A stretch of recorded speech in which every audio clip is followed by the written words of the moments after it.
Hello दोस्तों, ये है पार्ट 5 हिंदी का। आज पार्ट 5 अपन पढ़ेंगे। अब तक हमने 4 लेक्चर कंप्लीट कर डाले हिंदी के। ये पार्ट 5 है और मेरे चैनल सीजी शिक्षा 8887 पर आप हिंदी के सारे लेक्चर्स देख सकते हैं। खासकर छत्तीसगढ़ छात्रावास अधीक्षक के लिए ये चैनल में ये वीडियोस में अपलोड कर रहा हूँ।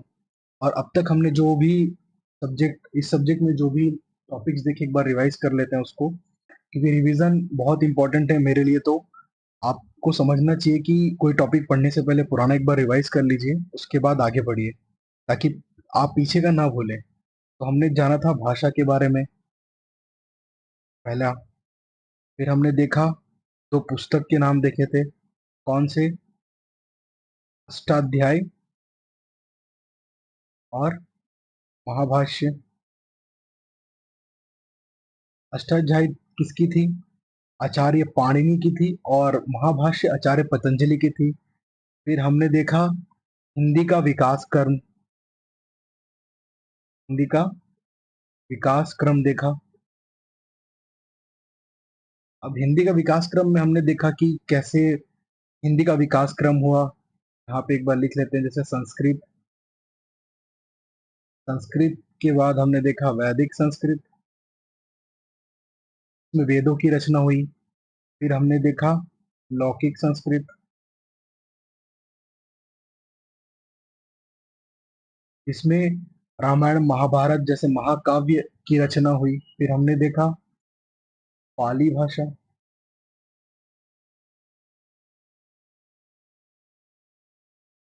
पाली भाषा। फिर हमने देखा पाली भाषा क्यों इम्पोर्टेंट है। भगवान जो बुद्ध थे, उन्होंने उपदेश दिए थे इसी भाषा में। इसे काल भाषा और बौद्ध ग्रंथ की रचना हुई थी।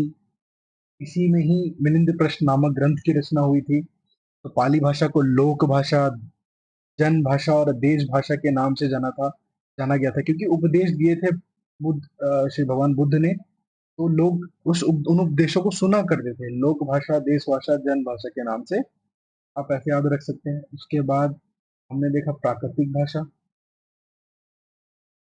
शिलालेखों, जिसमें शिलालेखों की प्रथम भाषा के नाम से जानी गई।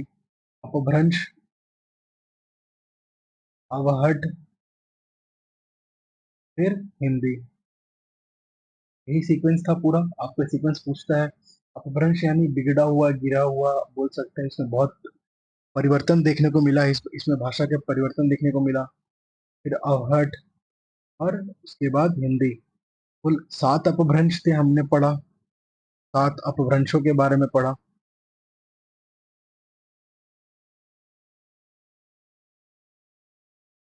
7 अपभ्रंशों के बारे में पढ़ा। ठीक है, 7 अपभ्रंश भाषा देखा, अष्टाध्यायी, महाभाष्य, पाणिनि और पतंजलि की। हिंदी का विकास क्रम हम यहाँ से देख सकते हैं, हिंदी का विकास क्रम को। ठीक है। और अपभ्रंश जो थे हमने देखे, कौन से थे? पैशाची। फिर हमने सेकंड में देखा कि शौरसेनी अपभ्रंश। थर्ड में हमने देखा भ्राचड़। चौथा महाराष्ट्र लो। पांचवा मागधी। छठवां अर्धमागधी। सातवां खश। तो इसमें से शौरसेनी हमारे लिए जो हमने देखा था, शौरसेनी से क्या मिला था? खड़ी बोली और मारवाड़ी। खड़ी बोली का मूल नाम कौरवी है। खड़ी बोली इंपॉर्टेंट है। और आज की जो हिंदी मूलतः इसी भाषा से ली गई है ना, मूलतः इसी पर आधारित है। फिर हमने देखा विश्व में भाषाओं का वर्गीकरण। भाषाओं का परिवार के आधार पर, प्रभाव के आधार पर, काल के आधार पर, धर्म के आधार पर, महाद्वीप के आधार पर हमने सारा चीज देखा था। अब के बाद हमने पढ़ा, ये सब कंप्लीट करने के बाद हमने पढ़ा कि योगात्मक भाषा और अयोगात्मक भाषा के, इसमें प्रसर्ग और प्रत्यय जुड़ता है, उसे हमें योगात्मक भाषा बोला कहा जाता है ना। और जिसमें अयोगात्मक मतलब इसमें प्रसर्ग और प्रत्यय का परिवर्तन या फिर नहीं जोड़ा जाता, उनको अयोगात्मक भाषा बोला जाता है। और हमने क्या पढ़ा था इसमें? फिर हम आगे बढ़े और देखा कि राजभाषा और राष्ट्रभाषा में क्या अंतर है। राजभाषा और राष्ट्रभाषा के बारे में हमने पढ़ा। तो मैंने सारा आपको पढ़ा है। राष्ट्रभाषा हमारी कोई राष्ट्रभाषा नहीं है, परंतु हमारी हिंदी राजभाषा है। कुल कितने राजभाषाएं हैं? 22 लैंग्वेज को ऑफिशियल लैंग्वेज का दर्जा प्राप्त हुआ है। कितने? 22 लैंग्वेज को। कौन सी अनुसूची 343 से 351 के बीच में पूरे प्रावधान दिए गए हैं, और 343 343 यह सुनिश्चित करता है कि हिंदी हमारी राजभाषा होगी, और कौन सी हिंदी? जो देवनागरी लिपि में लिखी गई हिंदी है वही हमारी क्या होगी? राजभाषा होगी। ठीक है, ये सब हमने अपने लास्ट लेक्चर पे पढ़ा था, आप एक बार रिवाइज कीजिएगा। ठीक है, तो कैसे हर क्षेत्र के बारे में बताया मैंने कि क्यों राजभाषा हमारी हिंदी है, राष्ट्रभाषा क्यों नहीं है, और जो बाकी राज्य हैं वो उनकी राजभाषा अपनी, जैसे तमिलनाडु की तमिल है राजभाषा, है ना, तो वो अपने राज्य के काम काज जो भी शासनिक प्रशासनिक कार्यों में किसका उपयोग करती है, वहां की राजभाषा जो है उसका उपयोग करती है। परंतु ये जो राजभाषा है, जब भी केंद्र को पत्र, मतलब जब भी केंद्र से संपर्क करेंगे तो ये वहां की लोकल राजभाषा में पत्र नहीं भेजेंगे, है ना। तो जो केंद्र है बाध्य नहीं होगी, ये भी हमने देखा था कि कैसे में देखा जाएगा। और बाकी हमने, आप प्लीज इस सबको रिवाइज कीजिएगा। तो जो राजभाषा में कोई पत्र केंद्र सरकार को भेजेंगे तो उस केंद्र सरकार स्वीकार करने के लिए बाध्य नहीं होगी, ये इम्पोर्टेंट है। ठीक है, अब जो अगला है, वर्ण और वर्णमाला। ये टॉपिक हमारा वर्ण और वर्णमाला आज का टॉपिक है। वर्ण किसे कहते हैं? हम जो कुछ बोलते हैं अथवा सुनते हैं, वे अनेक प्रकार की ध्वनियां होती है। मैं कोई अभी मेरे मुंह से मैं आपको समझाना चाह रहा हूँ, कुछ भी चीज बोल रहा हूँ तो मेरे मुंह से ध्वनि निकल रही है ना। अब ध्वनियों को हम वर्ण कह सकते हैं। वर्णों के मिलने से एक शब्द बनते हैं, ठीक है? और जब शब्दों शब्दों के मिलने से क्या बनते हैं? एक वाक्य बनते हैं। जब, यहाँ देख सकते हैं, यह ध्वनि, ध्वनि ध्वनि को हम वर्ण कह सकते हैं। जब वर्ण मिले, है ना, जब वर्णों के मिलने से क्या बना? शब्द बना। क्या बना? शब्द। और जब एक से ज्यादा अनेक शब्द मिलेंगे तो क्या बनेगा? एक वाक्य बनेगा। ठीक है, अब वर्ण किसे कहते हैं? वर्ण उस मूल ध्वनि को कहते हैं जिसके खंड या टुकड़े नहीं किए जा सकते। ठीक है, यह भाषा की सबसे छोटी इकाई है। तो एग्जाम में पूछता है, भाषा की सबसे छोटी इकाई कौन सी है? भाषा की, यहाँ एक बार अपन क्या कर लेते हैं, तो एग्जाम में पूछता है भाषा की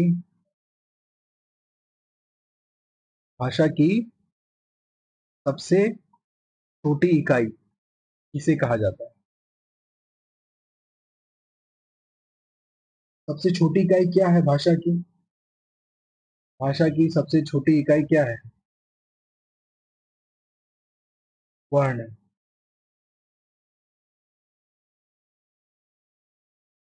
ठीक है,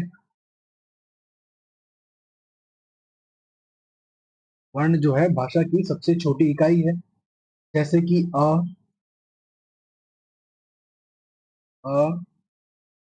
आ, ठीक है, ई, ई, त,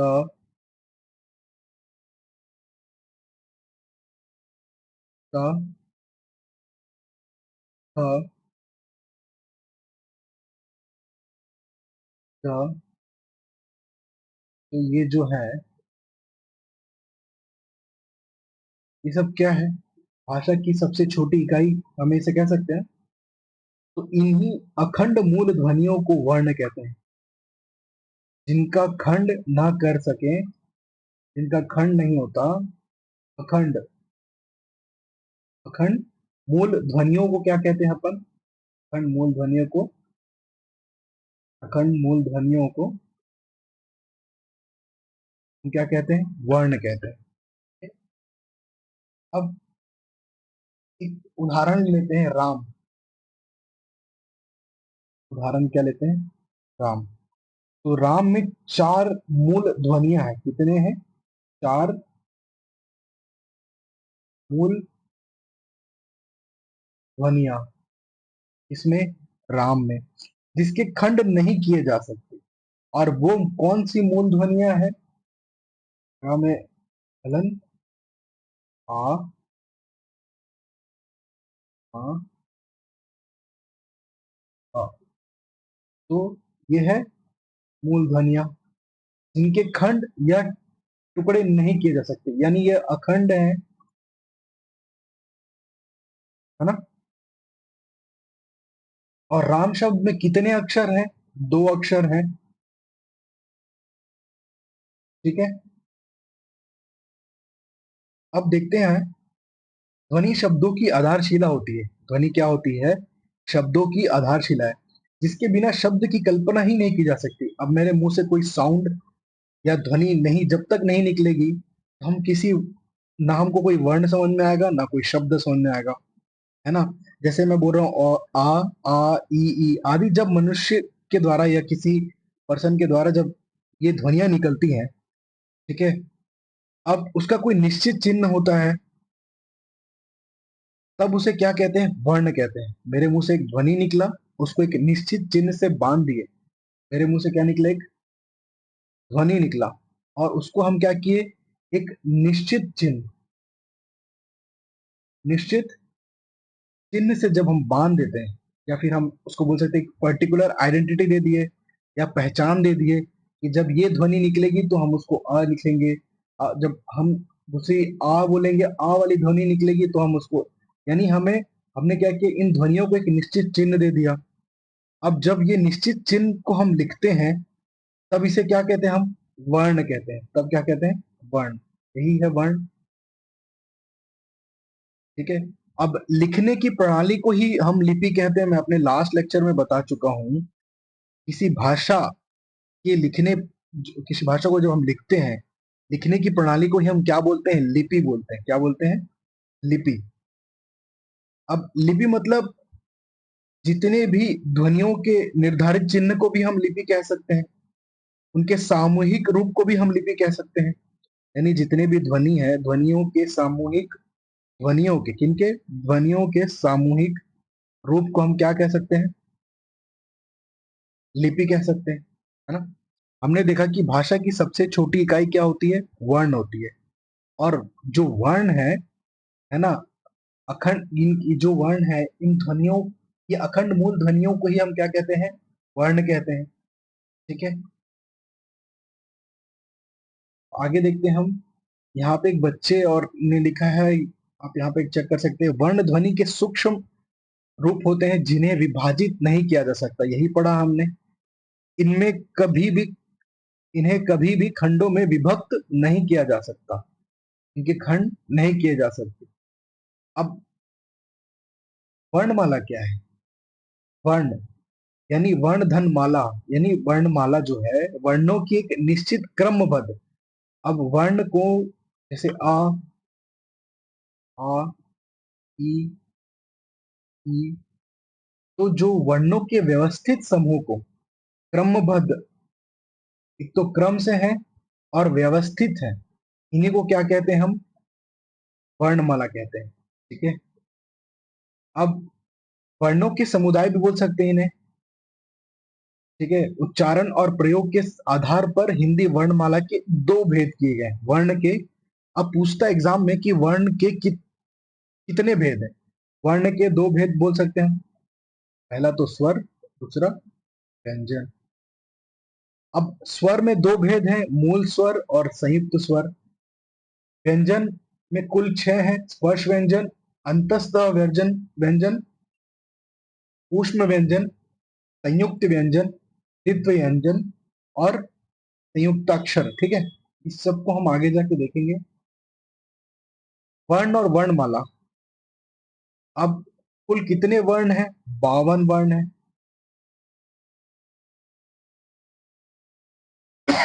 सॉरी, 52 वर्ण में से दो द्विगुण है, दो अयोगवाह है, 4 अंतस्थ है और 11 स्वर है।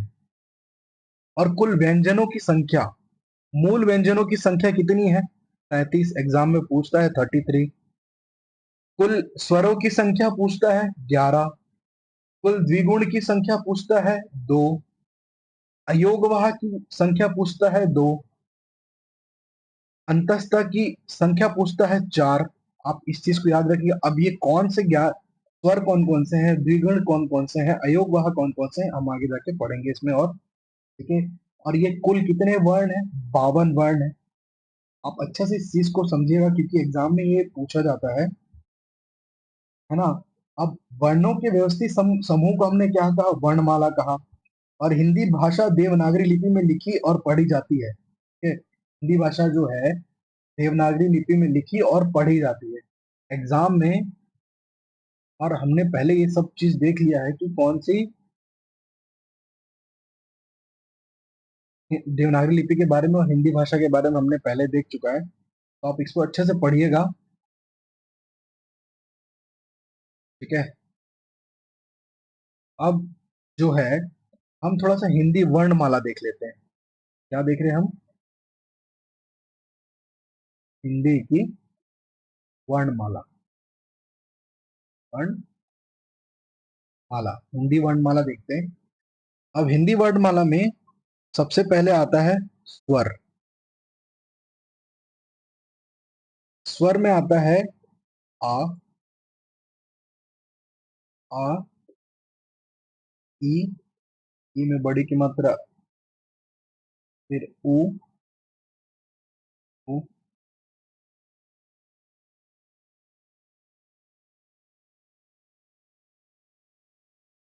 री।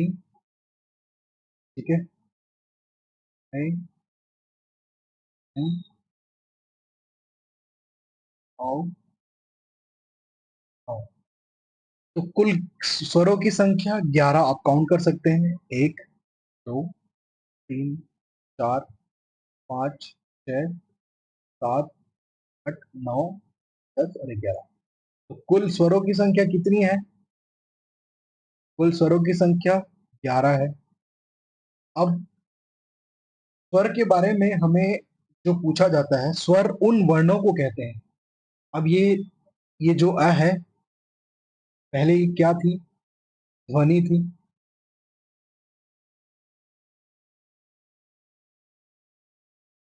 ध्वनि, ध्वनि को हमने क्या किया? निश्चित चिन्ह से बांध दिया। निश्चित एक चिन्ह, इसको एक आइडेंटिटी बोल दो, एक पहचान बोल लो।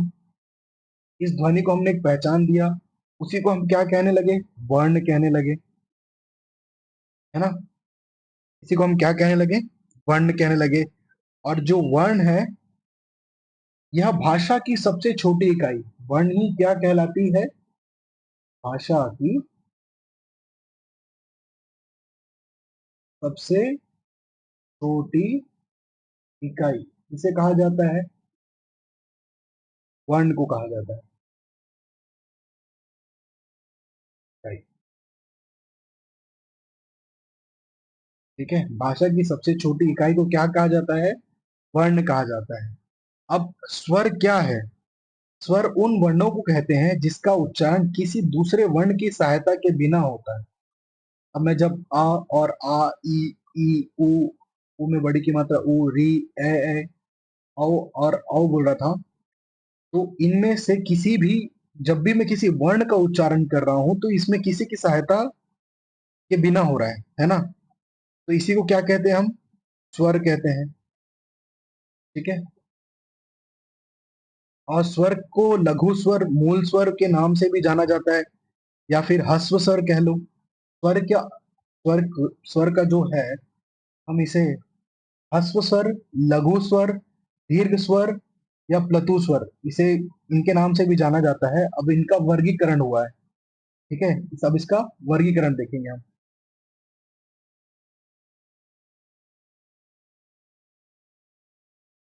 स्वर का वर्गीकरण देखेंगे। स्वर में सबसे पहले आता है ह्रस्व स्वर।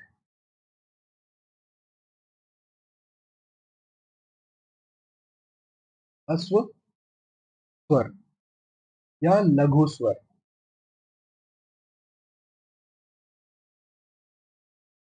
ठीक है, अब ये ह्रस्व स्वर इसे क्यों कहा जाता है? क्योंकि जिनके उच्चारण में कम समय, एक मात्रा का समय लगता है, उसे ह्रस्व स्वर या लघु स्वर कहते हैं। अब ह्रस्व स्वर की संख्या कितनी है? 4। मतलब जिनके उच्चारण में कम समय लग रहा है, एक मात्रा का समय लग रहा है, उसे ह्रस्व स्वर या लघु स्वर कहते हैं। अ और ई, उ, री। ठीक है, कितने हैं? 4। अब अगला आता है दीर्घ या गुरु स्वर भी कहते हैं इसको, जिनके उच्चारण उच्चारण में ह्रस्व स्वर से दो गुना समय लगता है। इसमें एक मात्रा का समय लग रहा था, इसमें दो मात्रा का समय।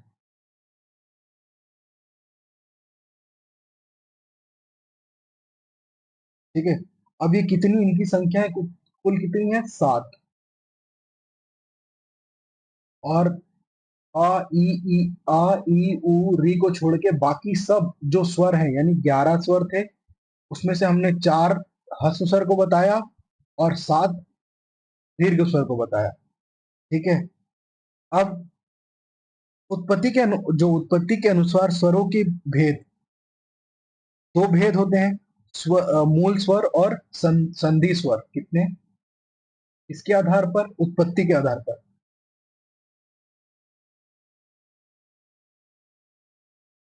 उत्पत्ति के आधार पर कितने कितने भेद होते हैं? दो भेद होते हैं। किसके भेद होते हैं? स्वर के, जो स्वरों हैं उनके भेद उत्पत्ति के आधार पर। और वो कौन से हैं? पहला तो मूल स्वर, दूसरा क्या है? संधि स्वर। ठीक है, अब अपने स्लाइड पे वापस आते हैं। यहाँ एक बच्चे ने लिखा, आप भी स्कूल में जब पढ़ते थे तो ये पूरा आपको बताया गया। ठीक है, ये सब आपको पता है ऑलरेडी पहले से। स्वर उन वर्णों को कहते हैं जिनका उच्चारण किसी दूसरे वर्ण की सहायता के बिना होता है। अब इसमें से दो अयोगवाह कहा जाता है। हमने यहाँ पे देखा था, कुल 11 स्वर के बारे में हमने जाना अभी। अब दो अयोगवाह अम और आह जो है, उन्हें अयोगवाह, ऐसे वर्ण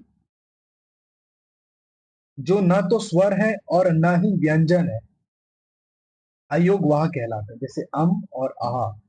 अम जो है अनुस्वार है और अनुनासिक, है ना, ये है अम आह। अम अम और विसर्ग है आह को अयोगवाह कहते हैं। ठीक है, इसको देखिएगा। अब जो वर्णों के उच्चारण, जो वर्ण उनके उच्चारण, वर्णों के समूह को हम वर्णमाला कहते हैं। कुल 52 वर्ण है। तो जो व्यंजन है वो भी वर्ण की कैटेगरी में आते हैं। ठीक, तो अब उनके उच्चारण देखते हैं। जो क, ख, ग, घ, ढ, ये क्या है? क वर्ग। च, छ, ज, झ, य, ये क्या है? च वर्ग। ट, ठ, ड, ण, ण, ये है ट वर्ग। वैसे ही त वर्ग, प वर्ग, य वर्ग, इतने क, च, ट, त, प। आप ऐसे याद रखिएगा। य अलावा श, श, स, ह, श, री, य, ये क्या है?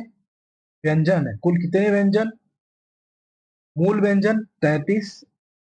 अगर मूल में दो को जोड़ दिया जाए तो व्यंजन, कुल द्विगुण को जोड़ दिया जाए, जब दो द्विगुण व्यंजन को जोड़ते हैं तो ये इनकी संख्या 35 होती है। परंतु एग्जाम में जब आपको पूछा जाएगा तो कुल व्यंजनों की संख्या 33 है। अब जो वर्णों की, हमें ध्वनि कहाँ से निकल रही है? मेरे मुख से निकल रही है। मेरे मुंह के अंदर किसी न किसी भाग से और अंतरियों से जब उच्चारण करते हैं, हम जब ध्वनि को बोलते हैं तो वो अलग अलग जगह से ध्वनियां निकलती हैं। तो हम पढ़ेंगे कहाँ से? जैसे कंठ, जो कंठ क वर्ग है, कंठ से क, ख, ग, घ, ड़।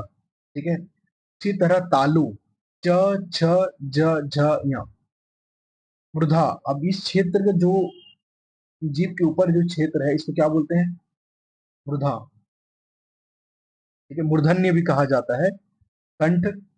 और वैसे ही व वर्ग, तरह दांत, त, थ, द, ध, न, दंतव्य वर्ग, ये दांत वर्ग भी कहा जा सकता है इसे।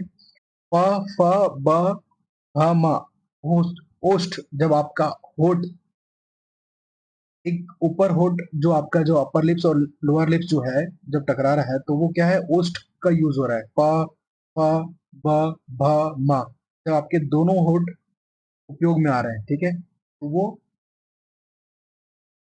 कौन से वर्ग में आते हैं, प वर्ग में आते हैं। तो आप इसको देखिएगा, हमने यही देखा वर्ण और वर्ण की वर्णमाला। वर्णमाला मतलब वर्णों का समूह। और कैसा समूह, व्यवस्थित बोल लो या फिर व्यवस्थित, व्यवस्थित बोल लो, ठीक है,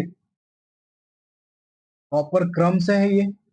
इन्हीं को क्या कहा जाता है, वर्णमाला। हम लोग फूल वाला माला देखते हैं ना,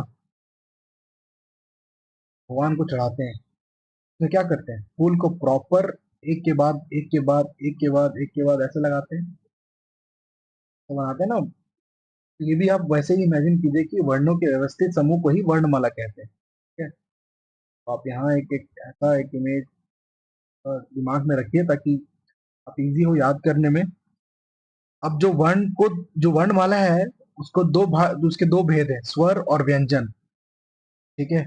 अब जो स्वर है, स्वर के दो भेद है, ह्रस्व स्वर, दीर्घ स्वर। हमने देखा था एक मात्रा का समय, द्विमात्रा का समय, जो दो मात्रा का समय। कुल व्यंजन कितने, 33। मूल व्यंजन अब 35 है अगर द्विगुण को मिलाएंगे तो, परंतु एग्जाम में आप 33 से टिक कीजिएगा जब मूल व्यंजन की बात करें तो, ठीक है। अब व्यंजनों में आता है स्पर्श व्यंजन, अंतस्थ व्यंजन, ऊष्म व्यंजन, आगत, संयुक्त व्यंजन। स्पर्श व्यंजन में क, च, ट, त, प तथा ड और ड़, ठीक है, तो टोटल 27 वर्ण यहाँ पे। और अंतस्थ जो आपके अंतरियों से निकले, य, र, ल, व, ठीक है। उष्म गर्म हवा वाली, श, स, स, ह, जब आपके मुंह से गर्म हवा का जो वो होता है उसको। अब संयुक्त में इसमें आगत है ज, फ। संयुक्त व्यंजन जो है, ये किसी, बिना किसी वर्ण, बिना किसी स्वर के मिलकर बनता है, ठीक है, इसलिए इसे कहा जाता है संयुक्त व्यंजन, ठीक है। स्वरों की संख्या कुल 11, व्यंजन कुल संख्या 12, 52 वर्ण, है ना। तो मात्रा के, यहाँ पे क्वेश्चन है, मात्रा के आधार पर स्वर के मुख्यतः कितने भेद होते हैं, स्वर के कितने भेद होते हैं। हमने देखा था स्वर के दो भेद होते हैं, एक तो एक मात्रा समय लगता था जिसमें, का एक नाम है ह्रस्व स्वर। दो मात्रा लगता था दीर्घ स्वर, यही था, यही पढ़ा था हमने। दो मात्रा का समय, दो मात्रा का समय लग रहा है। इसमें चार थे, इसमें सात थे। अब स्वर का भेद पूछा है, कितने भेद हैं, दो भेद हैं। मूल स्वर किसे कहा जाता है, मूल स्वर किसे कहा जाता है, ह्रस्व स्वर को कहा जाता है, ठीक है। स्वर किसे कहते हैं, स्वर मतलब, स्वर किसे कहते हैं।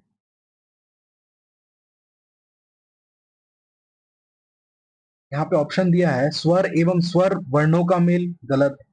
स्वर एवं व्यंजन वर्णों का मेल, व्यंजन एवं विसर्ग का मेल, इनमें से कोई नहीं। तो आप एक बार रिवाइज करिए, स्वर क्या था, उन वर्णों को कहते हैं जिनका उच्चारण किसी दूसरे वर्ण की सहायता के बिना होता है ना। तो यहाँ पे, और स्वर कितने स्वर थे, 11 स्वर थे, है ना। और हिंदी में मूल स्वरों की संख्या कितनी थी, चार। हिंदी में मूल स्वरों की संख्या कितनी थी, चार। तो इनमें से ऐसा कोई भी मैच नहीं खा रहा है अपना आंसर में, तो इसका आंसर क्या है, इनमें से कोई नहीं। वर्णों का मेल को तो हम वर्णमाला कहते हैं, तो ये आंसर में से कोई नहीं, ठीक है। तो आपको कंफ्यूज करने के लिए ऐसा ऑप्शन दे सकता है, आप ध्यान दीजिएगा। स्वर ध्वनि किसके संयोग से उच्चारित होती है, जो स्वर ध्वनि है, हमने इसका जो परिभाषा क्या पढ़ा था, स्वर उन वर्णों को कहते हैं जिसका उच्चारण किसी दूसरे वर्ण की सहायता के बिना होता है, यानी यह स्वतंत्र है। इसका अर्थ क्या है? ये स्वतंत्र रूप से। अब जो हिंदी में व्यंजन वर्णों की कुल कितनी संख्या है? 33, 33।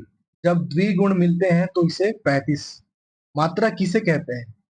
मात्रा मतलब, अब एक वर्ण है, ध्वनि, एक ध्वनि वर्ण का रूप धारण करी। अब वर्ण में वर्णों का उच्चारण हो रहा है। क्या हो रहा है? वर्ण का उच्चारण हो रहा है। ठीक है। अब उच्चारण में ज्यादा समय लग रहा है, मतलब क्या है? मात्रा उसमें लगा हुआ है ना, तो वर्णों के उच्चारण में लगने वाले समय को हम मात्रा कह सकते हैं। ठीक है। अब हमने पढ़ा हस्व स्वर को लघु स्वर, हस्व स्वर भी कहा जाता है, क्योंकि एक मात्रा का समय, ये कुल संख्या 4, और जो दीर्घ स्वर है उनकी कुल संख्या 7 है। ये हम पढ़ चुके हैं। ठीक है। संयुक्त स्वर ए, और औ को कहा जाता है। ठीक है। उत्पन्न स्वर के 3 है, आ, ई, उ। ठीक है। अलग अलग ध्वनियां जुड़ी हुई हैं इसमें। योग वहां पढ़ लिया हमने, व्यंजन पढ़ लिया। अब ऊष्म व्यंजन के बारे में हमने पढ़ा था, जो ऐसे व्यंजन जिनका उच्चारण करते समय वायु मुख में टकराकर उष्मा, गर्मी पैदा करती है, श। ठीक है। जो वायु है मुंह में टकराकर क्या पैदा कर रही है? गर्मी पैदा कर रही है। उसी को कहते हैं ऊष्म व्यंजन। ठीक है।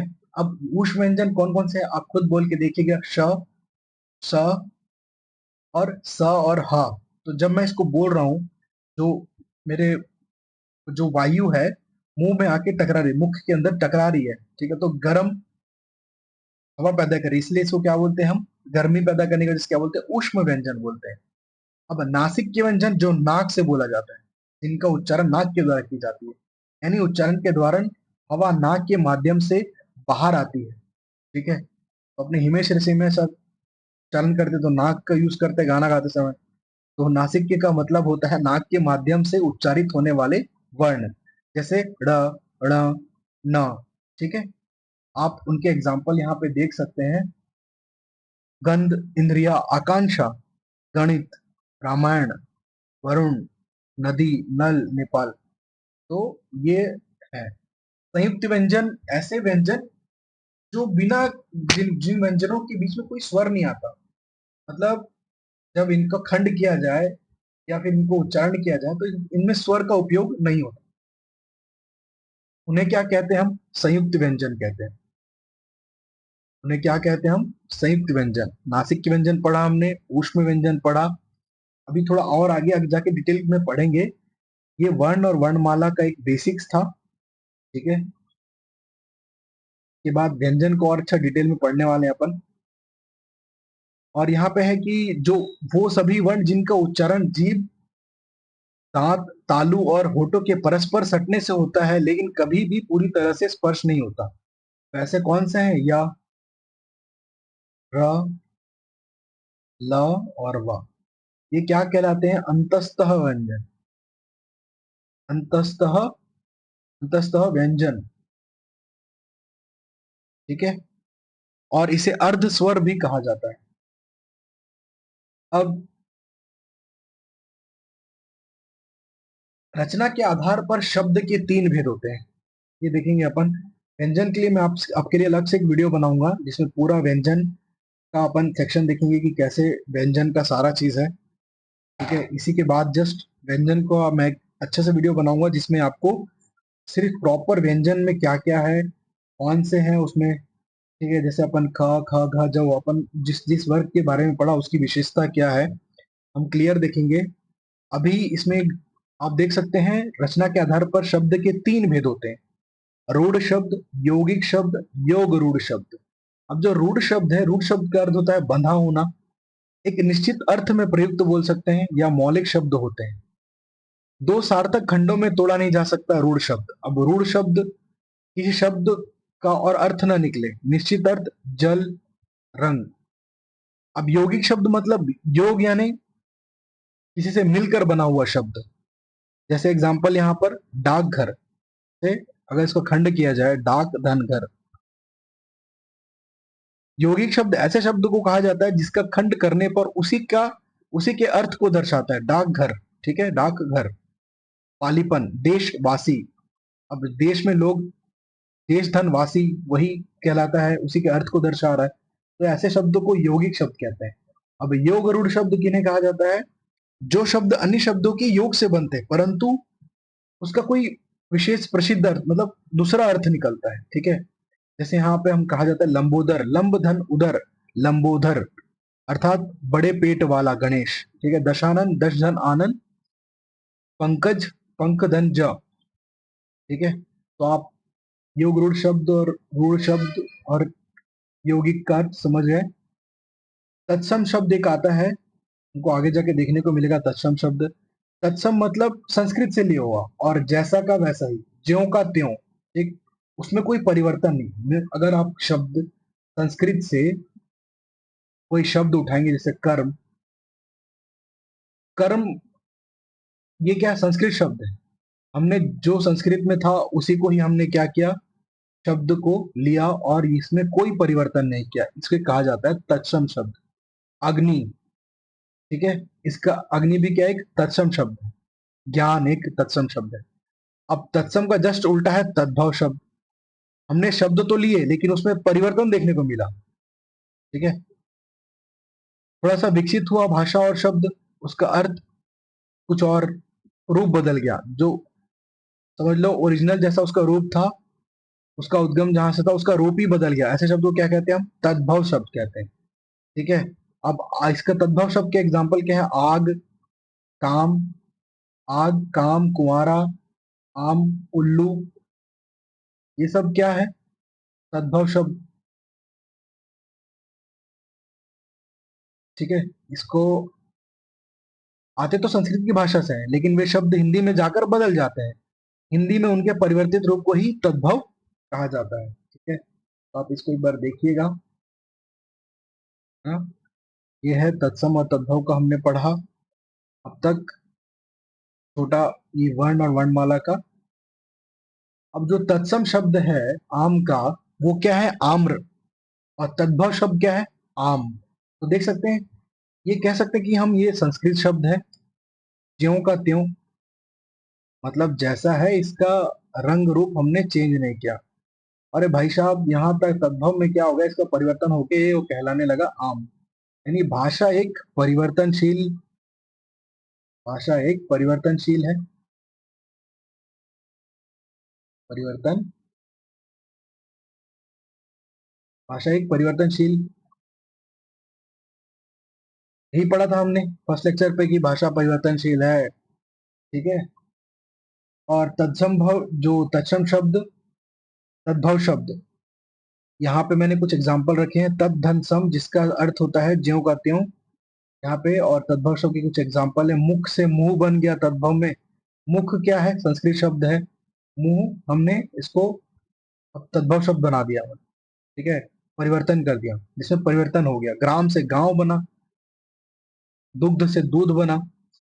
तो ऐसे शब्द हैं जिन्हें तत्सम और तद्भव शब्द कहा जाता है। विशेष ध्यान रखेंगे कि वे शब्द जो संस्कृत के शब्द हो उन्हें ही तत्सम शब्द कहा जाता है, ठीक है। जो संस्कृत के शब्द हैं उन्हें तत्सम शब्द कहा जाता है। अगर किसी शब्द में आप तत्सम शब्द पहचानना है तो आप ये याद रखिएगा, क्ष, त्र, य, श, ये सब क्या है? तत्सम शब्द है। क्षरण, हरण, वृक्ष, रक्षण, ये सब क्या है? तत्सम शब्द पहचानने के टिप्स हैं। तो आप इसको ध्यान दीजिएगा, आपके लिए इंपॉर्टेंट है। बस आज का लेक्चर यहीं तक, उसके बाद हम नेक्स्ट में व्यंजन के बारे में पढ़ेंगे। Thank you.